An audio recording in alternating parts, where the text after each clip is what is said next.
Olá, boa noite. Vamos aos destaques do Jornal da Fonte. Homem fica gravemente ferido em acidente na Avenida Jamel Cecílio, em Goiânia. Passa bem menina que nasceu durante atropelamento da mãe. Ela continua internada no Hospital Materno-Infantil. O FG estuda utilizar Enem para preencher todas as vagas na instituição. Realização de mamografias está abaixo do preconizado pela Organização Mundial de Saúde. E ainda, vereador de Goiânia tenta impedir a exploração imobiliária da região do Jardim Botânico. Quarta-feira, 5 de fevereiro de 2014, o Jornal da Fonte já está no ar.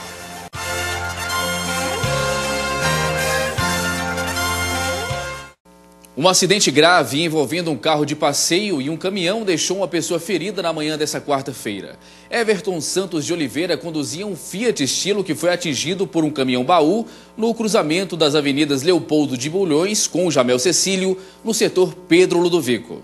Uma pessoa ficou ferida em um acidente envolvendo um carro de passeio e um caminhão, ocorrido na Avenida Jamel Cecílio, esquina com a Avenida Leopoldo de Bulhões, no setor Pedro Ludovico, na manhã desta quarta-feira. Segundo informações do Corpo de Bombeiros, o motorista do carro de passeio ficou preso nas ferragens. Com o impacto da batida, o carro teve um princípio de incêndio. A corporação retirou o motorista antes que o fogo se alastrasse. A vítima foi socorrida e levada ao hospital. As causas do acidente ainda não foram divulgadas. O trânsito no local ficou congestionado durante toda a manhã. A assessoria de comunicação do Ogo informou que o estado de saúde do motorista do Fiat Estilo é regular. Segundo a unidade de saúde, o paciente foi submetido a exames médicos e está em observação. Passa bem a criança que nasceu ontem após um grave acidente de trânsito no bairro Goiá, em Goiânia. O pai e a mãe da criança ficaram gravemente feridos e não resistiram aos ferimentos. Uma mulher grávida e seu marido morreram em um acidente que envolvia uma motocicleta e um caminhão na manhã da última terça-feira. A mulher morreu na hora, mas o bebê nasceu no local e conseguiu sobreviver. A menina, que recebeu o nome de Isabela, está na enfermaria do Hospital Materno-Infantil. O estado de saúde da bebê, que nasceu pesando 2,590 kg e medindo 50 centímetros, é bom, mas ainda não há previsão de alta. A tia-avó da pequena Isabela está acompanhando a recém-nascida e preferiu não gravar mais entrevistas. Vladimir Lopes Oliveira, de 30 anos, e Antônia Dulcimar Batista, de 28, estavam na moto quando foram atropelados por um caminhão desgovernado. Segundo informações da Polícia Militar, a moto estava parada à frente de uma carreta neste semáforo na Avenida Santa Maria. Um caminhão que seguia em alta velocidade não conseguiu parar, batendo na traseira da carreta, que acabou atropelando o casal. O condutor do caminhão fugiu do local, mas retornou com um advogado e não ficará detido por se apresentar espontaneamente à polícia. Uma falha no sistema elétrico ocorrido na tarde de ontem interrompeu parte da transmissão de energia em 11 estados brasileiros. As regiões Sul, Sudeste e Centro-Oeste foram as mais afetadas pelo apagão e o repórter David Souza traz mais informações. Boa noite, David. Segismar, boa noite, ainda é dia aqui em Goiânia, a gente vê que ainda está um pouco claro, mas ontem cerca de 6 milhões de pessoas ficaram sem energia, de acordo com as informações do Operador Nacional do Sistema Elétrico que opera a energia elétrica no Brasil, responsável por isso. E para saber um pouco mais sobre esse assunto, nós vamos falar agora com o presidente da Associação Brasileira de Engenheiros Eletricistas de Goiás, Jovanilson Faleiro de Freitas. Jovanilson, o que causou esse problema ontem? Boa noite. Boa noite, David. Boa noite, Segismar. A princípio, como o ONS informou, foi uma ocorrência de um curto-circuito entre as linhas do 500 kV que interliga Colinas à subestação de Serra da Mesa, na Tocantins, Goiás, né? Pelo menos são as informações repassadas pelo ONS. Sim, as informações oficiais. Você acredita que esse problema ele pode voltar a se repetir nos próximos dias ou meses? Em termos desse tipo de ocorrência, eles são passíveis do sistema, seja num momento de alto carregamento, como provavelmente estava ontem, ou num momento de madrugada. Isso são situações pontuais. Essa ocorrência, como muita gente já está vinculando, de sobrecarga do sistema, isso nesse momento não. Por quê? Porque nós estamos tendo toda uma geração das usinas térmicas. Então, a demanda de energia nós ainda estamos conseguindo suprir. O único, porém, é que essa energia térmica ela é um custo muito mais alto. Para você ter uma noção, o custo do mês para ter essas energias térmicas ligadas é em torno de 1 a 1,5 bilhões de reais mês. Tá, e aí a gente entende realmente essa questão do custo mais elevado e isso vai ser repassado para o consumidor de alguma forma? Você acredita que o governo federal vai conseguir subsidiar, segurar os custos da energia ou já é um ponto de atenção o uso destas fontes alternativas, né, que são as termoelétricas que você está comentando, para manter o sistema funcionando? Olha, muito difícil não repassar. O grande problema hoje dessa térmica, nós consumidores ainda não vamos ter esse impacto, mas em compensação, as grandes indústrias que compram energia no mercado livre, esse sim está bancando o custo das térmicas. Então, ou seja indiretamente ou diretamente, esse custo vai chegar a nós consumidores. E de maneira geral, a sua avaliação com seu conhecimento, a gestão do sistema elétrico no Brasil hoje, você considera que é uma boa gestão, eficiente ou não? Nós estamos em déficit de investimento, seja em novos parques geradores, seja na transmissão. Nós estamos vendo aí o grande entrave que nós temos na Belmonte, né, e em algumas outras usinas. O governo acabou demorando a investir, e se você considerar que esses investimentos demandam em média de 3 a 5 anos para estar em operação, nós podemos sim, num futuro não muito distante, começar a ter novamente um provável risco de apagão no setor. Joneilson, obrigado pelas informações. Segismar, é com você. Ok, muito obrigado, repórter David Souza, nessa noite com cara de dia que já está acabando, né? O horário de verão termina nos próximos dias. Universidade Federal de Goiás pode mudar processo seletivo em 2015. A ideia é usar somente o Enem para o ingresso na instituição. O novo método pode ser adotado a partir de 2015. Atualmente, 50% dos estudantes da Universidade Federal de Goiás são selecionados por meio do vestibular elaborado pelo Centro de Seleção da instituição e 50% pelo SISU. Este ano, a UFG vai decidir se a seleção de 2015 será 100% pelo Enem, a exemplo de outras universidades federais do país. Agora, em 2014, nós faremos uma discussão nas instâncias de decisão coletiva da universidade, a Câmara de Graduação, o Conselho de Ensino, Pesquisa, Extensão e Cultura, para analisarmos se faremos uma adesão de 100%, como outras universidades do país já fazem, inclusive universidades muito grandes, muito tradicionais, como a UFG também. A exemplo, por exemplo, da Federal do Ceará, da Federal de Minas Gerais, da Universidade de Brasília, entre várias outras.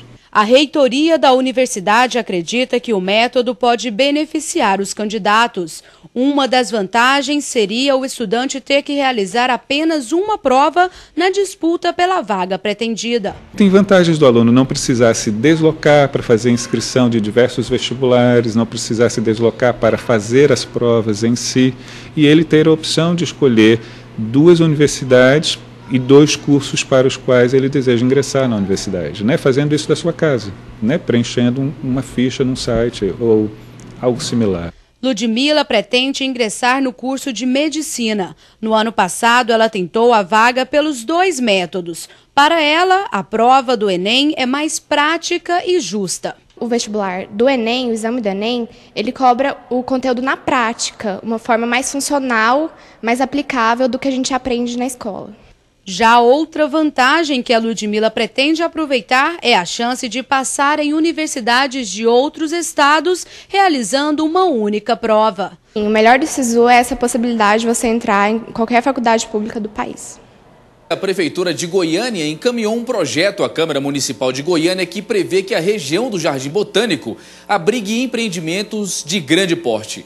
Hoje, o vereador Djalma Araújo, do Partido Solidariedade, formalizou um questionamento da proposta no Ministério Público Estadual. A formulação do projeto que cria a operação urbana consorciada no Jardim Botânico permite à iniciativa privada investir em construção de empreendimentos residenciais e comerciais de grande porte. Com isso, está prevista a construção de condomínios com torres residenciais que vai permitir o adensamento populacional na região. O vereador Djalma Araújo é contra a operação. A região do Jardim Botânico, setor Pedro Ludovico e setor Santo Antônio, é impossível, a legislação não permite o adensamento, a construção de mais edifícios, a construção de shopping. Querem privatizar o Jardim Botânico, é o único bioma que nós temos no município de Goiânia, que precisa ser preservado, que precisa ser melhorado, que precisa ser dividido, compartilhado com a população de Goiânia. Djalma apresentou à Promotoria de Investigação do Patrimônio Público do MP pedido de investigação do projeto da Prefeitura. Nós queremos que o Ministério Público faça uma investigação preliminar já. Nós queremos que o Ministério Público faça uma investigação dessa relação do Instituto da Cidade com a Prefeitura de Goiânia. Como você contrata uma instituição para fazer um projeto se ela mesmo tem interesse? Isso é ilegal, é crime. O vereador denunciou também irregularidades em 2 contratos feitos pela SMT e a Comurg sem licitação. Goiânia não está no estado de calamidade para fazer um contrato para sinalização de ruas e construções de melhoria do trânsito. Existe uma emergência, mas não chega você não fazer licitação no valor de 5 milhões. Na Comurg é 1 milhão, mas a Comurg precisa ser mais investigada, porque a Comurg é constantemente fazendo contratos emergenciais, burlando a legislação. Em relação à representação do vereador Djalma Araújo, com relação ao Jardim Botânico, nós vamos encaminhar ao Centro de Apoio de Meio Ambiente do Ministério Público para fazer análise da legalidade dessa verticalização no Jardim Botânico. Em relação à representação da AMT, que agora se chama SMT, e da Comurg, nós vamos encaminhar ao Centro de Apoio do Patrimônio Público. O assunto é polêmico e a Prefeitura de Goiânia não vai se manifestar até receber a notificação oficial do Ministério Público. E agora, mudando de assunto, nós continuamos aqui com o Jornal da Fonte, porque metro quadrado de imóveis em Goiânia pode custar mais de R$7 mil. Pesquisa do Cresce Goiás aponta que a valorização foi de 9,6% no preço dos imóveis em 2013, índice inferior ao de 2012. A pesquisa divulgada pelo Cresce mostra a valorização do condomínio vertical em Goiânia no ano de 2013, que foi de 9,61%. A média geral do metro quadrado foi de 14 centavos. O maior valor encontrado foi R$ 7.545,35 e o menor valor R$ 2.285,71.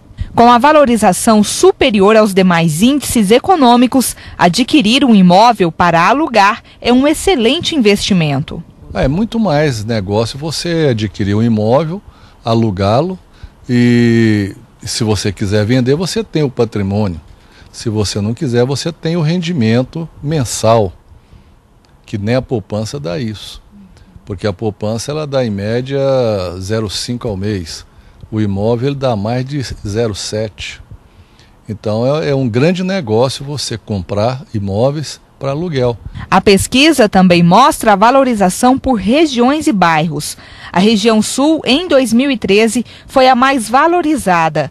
Já os bairros foram Marista, Alto da Glória, Oeste, Nova Suíça, Jardim Goiás, Bueno, Coimbra, Centro, Leste Vila Nova e Pedro Ludovico. O setor Marista, por exemplo, o ano passado, em dezembro de 2012, nós chegamos com 4.900 o metro quadrado.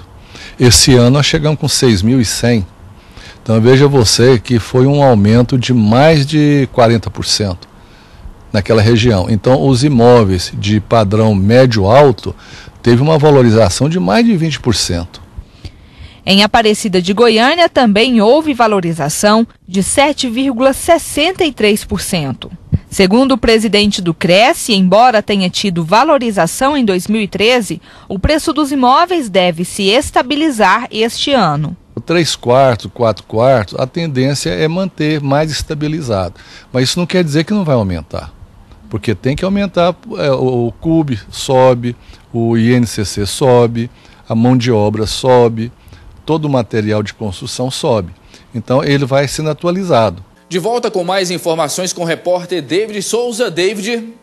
Segismar, nós vamos agora repassar algumas ocorrências que aconteceram hoje na capital. O Corpo de Bombeiros atendeu a um chamado de um incêndio no setor Bela Vista. Tudo aconteceu em um restaurante, mas ninguém ficou ferido. Outro incêndio foi atendido pela corporação, este no bairro Goiá. Lá, o incêndio aconteceu em um lote baldio e a fumaça assustou quem estava no cais que atende a região. As pessoas ficaram assustadas. E uma outra ocorrência foi a Polícia Militar apreendeu 1.000 pés de maconha em Santa Helena de Goiás. Os policiais militares encontraram 4 clareiras onde estavam as plantas. E na região sudoeste da capital, lá no terminal Bandeiras, 8 menores fizeram um verdadeiro arrastão no terminal. Os frequentadores, os usuários do sistema de transporte tiveram os pertences levados pelos menores. Desses menores, dos 8, 6 deles conseguiram fugir e 2 foram detidos pela Polícia Militar. Segismar. Muito bem, falando sobre segurança pública, o aumento da violência no Brasil tem sido motivo de preocupação para as autoridades de segurança pública do país. E visando manter a ordem e garantir a segurança da população do estado, a PM Goiânia começou o ano realizando diversas ações.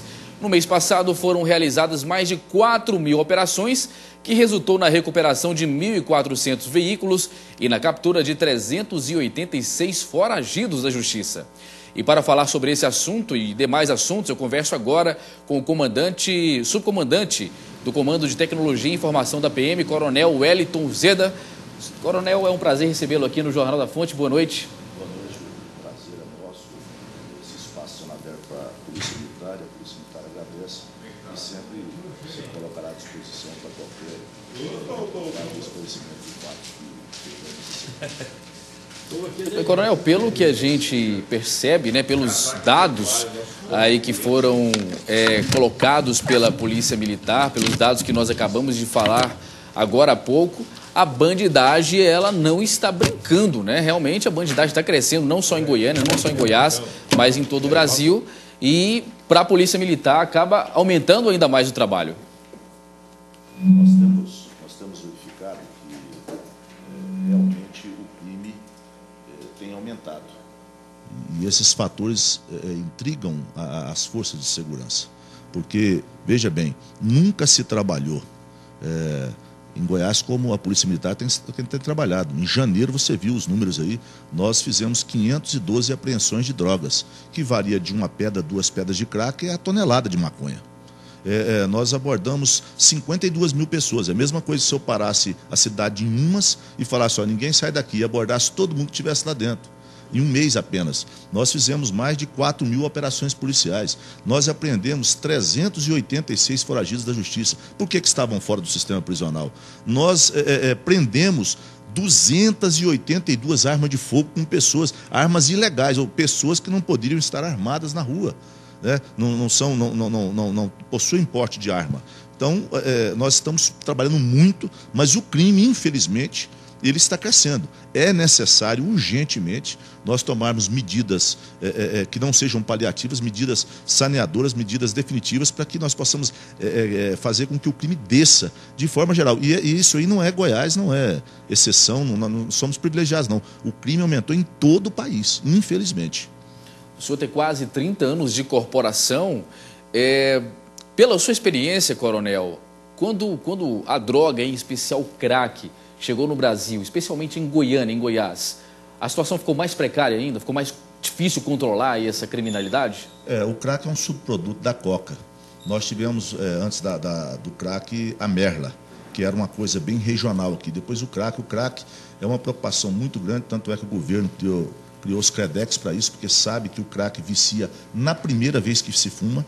E as pessoas viram zumbis humanos. Infelizmente, aí eles têm que sustentar o vício, começa a furtar dentro de casa, os pais não aguentam, a pessoa tem que sair, vai para a rua, para consumir ali, para pagar o traficante, para poder consumir a pedra, ele vai fazer pequenos furtos, roubos, se prostituir, e infelizmente essa roda toda que vira a droga, porque a droga gira em torno de homicídio, roubo a banco, roubo de veículo e etc. É uma roda gigante, realmente. Agora, coronel, falando sobre drogas, sobre a entrada desse produto ilícito aqui no estado, no Brasil, no estado, o governo criou no ano passado, se eu não me engano, o CODE, que é justamente a área que é responsável por proteger as fronteiras aqui do estado, a fronteira. Como que funciona o trabalho dessa equipe? O CODE foi uma idealização do governador Marconi na própria plataforma de governo dele, como candidato ainda, para proteger as divisas em relação à fronteira que o Brasil tem seca, principalmente com Bolívia, Paraguai, por questão da cocaína e da maconha que vem desses países, em substância pronta ou in natura. E como nós não temos fronteiras com outros países, mas estamos muito próximos dessas fronteiras, Goiás necessariamente, pelas vias que tem, tanto as federais quanto estaduais, as vias rodoviárias, as pessoas têm que correr, virou um corredor, e o governo criou o Comando de Operações de Divisa, o CODE, para combater esses ilícitos penais, tudo relacionado à droga, que envolve a droga, o roubo de veículo, o tráfico de armas e munições. Ontem mesmo, na cidade de Rio Verde, o CODE e o GRAER fizeram a apreensão de 723 quilos de maconha, muita coisa, em acordo com a Polícia Federal. O CODE trabalha com a Polícia Civil e com a Polícia Federal. Essa integração, essa interação entre forças policiais, sem preocupação com aparecer, sem preocupação com vaidades, é o que está dando certo em relação à apreensão de drogas. Tanto é que, eu te disse, em janeiro, nós fizemos 502 apreensões, não significa quilos, pode ter dado até mais em relação à substância, de uma pedrinha a tonelada de maconha. Agora, com tanta criminalidade no Brasil e em Goiás, a PM acaba tendo que se modernizar para se adequar e manter a ordem no estado. Inclusive, o senhor é subcomandante da área de tecnologia de informação da PM Goiana. Como que funciona o trabalho de vocês nessa área?